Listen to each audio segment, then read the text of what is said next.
It's currently 1 o'clock in the morning. We've got this whole parking lot to ourselves. So we're going to rock out on the longboard. So this is a Lanyards board that I picked up a couple of weeks ago. I've already scratched it up pretty good. But yeah, it's nice. I got another deck coming in the mail. Looking forward to that.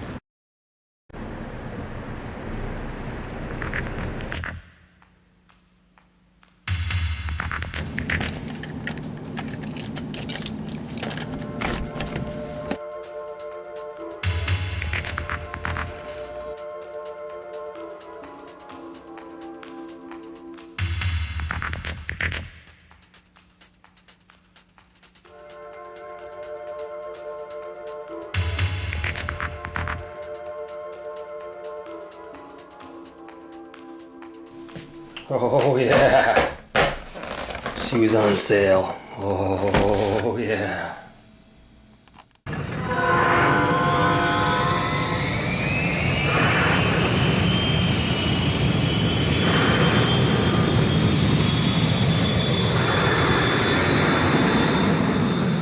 Alright, so we're back at the games room. Hope you guys enjoyed that little prologue, that little introduction there. I was out in Montreal. Beautiful city, I'm telling you guys. Too much to talk about here, but like just the infrastructure in that city. When you're downtown and there's different islands around Montreal and you go through some of the tunnels at night and there's like vines hanging from the front of the tunnel as you go in. And I went into this one tunnel, kind of went down, went up, came out of the tunnel. And then I went into another tunnel, and I tell you guys, the walls were so tight, there was barely enough room to get my car in. It was a one-way tunnel. It was unbelievable at night. So that's something I would like to do at some point. I'd like to go back to Montreal and do a little bit more exploration, if you will. But no, I had a really good time, absolutely. So, as I had mentioned at the beginning of the video, my newfound hobby is longboarding. I'm having a really good time with it. My new board came in the mail today. I bought just the deck from Lanyards, based out of California. So here it is. Beautiful. Really beautiful. And this is a 40-inch deck, so it's the biggest one you can get. Unfortunately, it didn't come with any grip tape on it, so I have to buy some grip tape and then put it on, and then I'm going to take my trucks and my wheels off my other Lanyards and I'm going to put it on this board. So really cool stuff, absolutely. Oh yeah. So just a couple of things to mention here. We'll do it kind of like rapid fire. I don't want this to be a long video. First thing is Until Dawn, which is a game I played and beat on the PS4. And I really enjoyed it. I thought it was a really good game. You can pick it up for next to nothing. As a matter of fact, I have seen it at the thrift store before. Until Dawn got a modern remake. Not a remaster, got a remake for the PS5. Built from the ground up. I shouldn't say that, but the dev team, whoever was in charge of the project, they transported all the assets from the game into Unreal 5. And there's some controversy around it right now. You can look it up online, but the original PS4 game looks to be the better version. The PS4 version of Until Dawn had like a nice blue filter on pretty much the whole game, no matter where you were in the world. It had like a nice blue filter.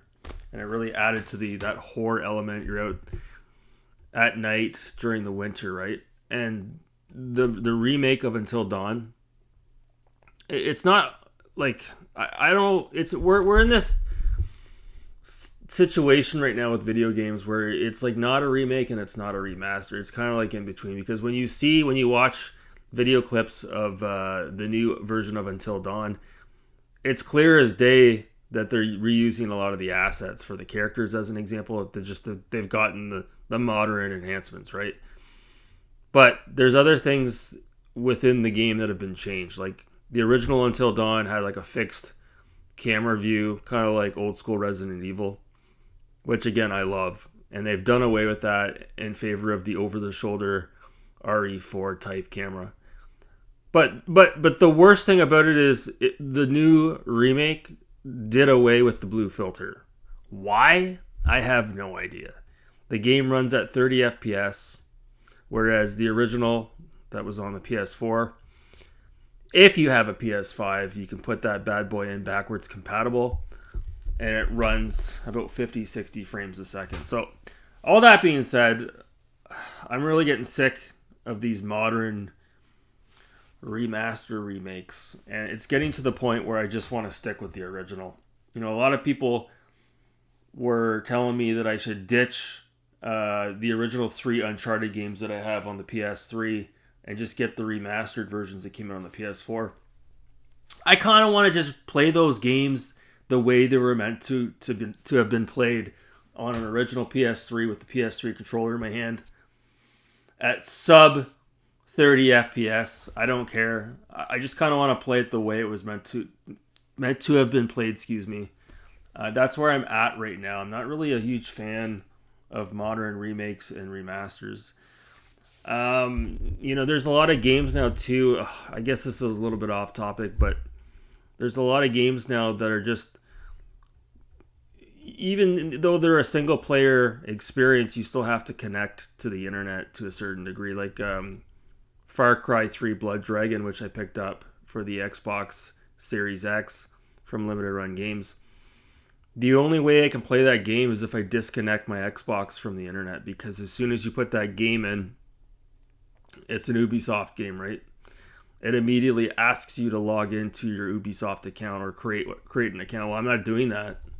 So I have to literally log in. I have to disconnect, go offline on my Xbox to play that game, unfortunately. And then when I'm done playing the game and I reconnect my Xbox to the internet, I get all these achievements that pop up. The other thing I want to mention, I got a new bookshelf in my Sega Genesis room, which you can see here. So I think it looks pretty good. All of my games, not all of my games, but a lot of my games were being held hostage in a little box that I had. And it's nice to be able to take them out of the box and let them breathe. And I think it looks really good. You're able to see all the games, the spines on the boxes. And I picked up a new Sonic the Hedgehog Funko Pop as well.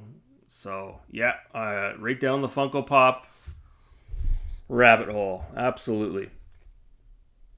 The other thing I want to mention, PK in the universe has been crying about the fact that Limited Run Games has yet again announced another version of Teenage Mutant Ninja Turtles Shredder's Revenge. This is the 3rd revision from Limited Run Games, and I think it's the 5th release of this game, if you're counting the vanilla version that you could just buy at Walmart as an example. And I think Strictly Limited released a version as well, if I'm not mistaken. Maybe I'm wrong, but Limited Run Games originally did the release of this game, and there was a little bit of kerfuffle, a little bit of anger in the community, because here's Limited Run Games offering this game, but you could just go to Walmart and buy it, right? And then Limited Run Games came out with a limited edition version of Shredder's Revenge, and now there's like a definitive edition, which is coming out shortly if it's not already out. I think PK is just pissed off because he couldn't wait, and he pulled the trigger on the first version that came out. Well, that's your fault. I saw Shredder's Revenge recently at the pawn shop for like $30. I could have picked it up. And I probably will eventually. I'll pick up the vanilla version. I don't need the definitive edition, but these companies are in the business to make money, PK. Okay, if it makes money, it makes sense. So I can't hardly blame Limited Run Games for re-releasing the game again. Limited Run Games is not quite the same company they once were. It's not exactly limited anymore. A lot of the games are getting like a mass release. We talked about it before, but the new Monkey Island game, not new, but came out a couple of years ago. I played through it recently on the Switch.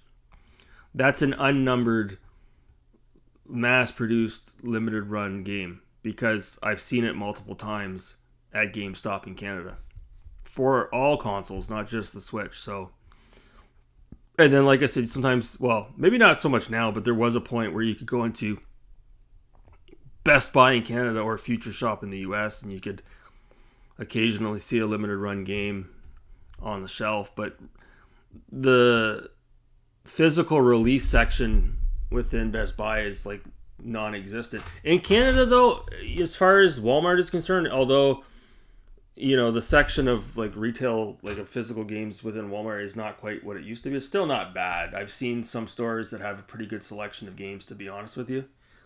But again, we're getting a little bit off topic here. The last thing I wanted to mention here, our good old buddy Jason, MetalJesusRocks, his most recent video that came out on Friday, he was doing a little bit of an unboxing video with his buddy Josh Hamblin from Portland, somewhere out there in the Pacific West Coast, East Coast region. No, what is it? Pacific? The Pacific? John Hancock says it all the time. I can't remember. The Northwest region? Is that what it is? The Pacific Northwest region? So, yeah, Josh Hamblin discovered some guy who used to work for Nintendo passed away. Okay, sorry to hear. Rest in peace, whoever you are. And Josh Hamblin swooped right in on this estate sale and picked up over 100 NES, Game Boy Advance, Super NES prototypes. Some of them are good, some of them not so good, but still prototypes of prototypes, still pretty cool stuff. So clearly Josh Hamblin is in this to, you know, fund his retirement, if you will. Gold-plated toilet bowl in his house, all the rest of it. Because he couldn't wait to swoop in on this estate sale. He bought all the games, then he immediately shipped them off to WATA to have them graded and all customized in their special little plaques and everything, and authenticated, and he got the Video Game Preservation Society involved, just so that he could up the value of these games, if you will, artificial inflation.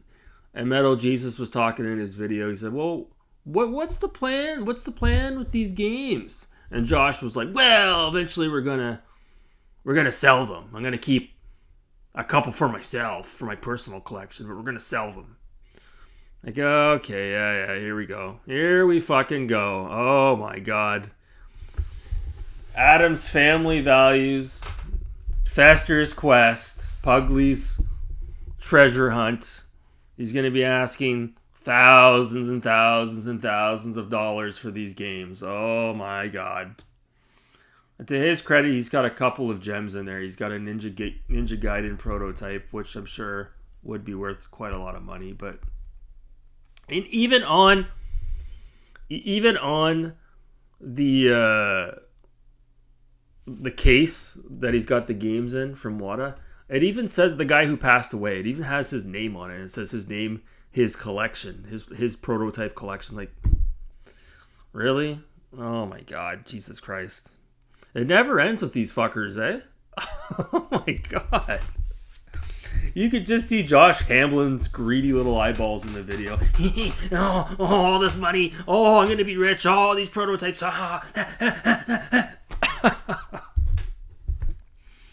Just absolutely fucking redonkulous. Just redonkulous. Oh my God. So that's pretty much it. Just a couple of things I wanted to talk about. Mainly the MetalJesusRocks MJR drama that's going on right now. Always something with MJR. Always. I know I've said this 10 times already. I'm very close to finishing Prince of Persia: The Lost Crown. I put a big dent in it this past weekend, so I should be done that game this week. And I really want to start Shattered Space for Starfield. No, you can't tell I have a lot going on, right? I can't even remember the names of half the games that I used to play. I say used to because I haven't played Starfield in a couple of months. So that's it. You stop playing the games, then you lose it, right? You don't use it, you lose it. So that's pretty much it. I will cut it off there.